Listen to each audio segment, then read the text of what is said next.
Vijay Hazare trophy रे ओडिशार तृतीय विजय। दिल्ली को 69 रन ले हराइला ओडिशा दल। ओडिया बोलर आगे दिल्ली बैट्समैन माने माटी कामुड़ी थिले। चैनल को लाइक करेंगे, कमेंट करेंगे, सब्सक्राइब करेंगे, नुआ आसते बेल आइकन टी बजाई देवे।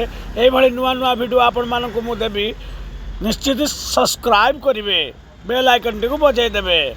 बेंगलोर रे चली ओडिशा और दिल्ली विजय हजार ट्रॉफी मैच रे दिल्ली रो कैप्टेन प्रथमे टॉस जीति ओडिशा को बैटिंग पर निमंत्रण करथिले। ओडिशा रो दुई ओपनर अति सुंदर बैटिंग करी प्रथम विकेट जोड़ी रे अर्धशतक इनिंग्स खेली। ओमटी मुंडे 46 और स्वस्तिक सामल 28 रन करथिले।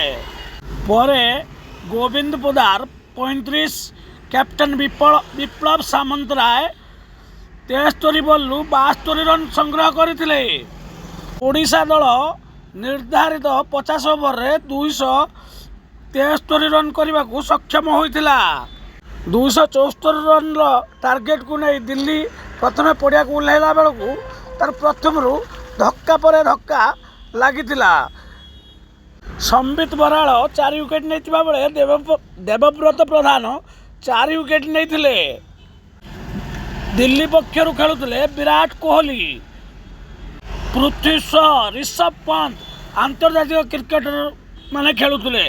तथापि ओडिशार बॉलर माने अति सुंदर बॉलिंग करी दिल्ली को पश्चात धावन करथिले। शेष मैच हारी जाइतिला दिल्ली दल 193 रन ले ऑल आउट हो जाइतिला।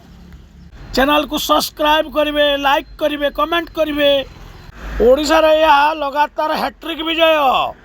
दिल्ली पक्षर मोकिन 4 विकेट नहीं। यही विजय सह ओडिशा टीम सर्वा उपरे ग्रुप रे अछि। जय जगन्नाथ।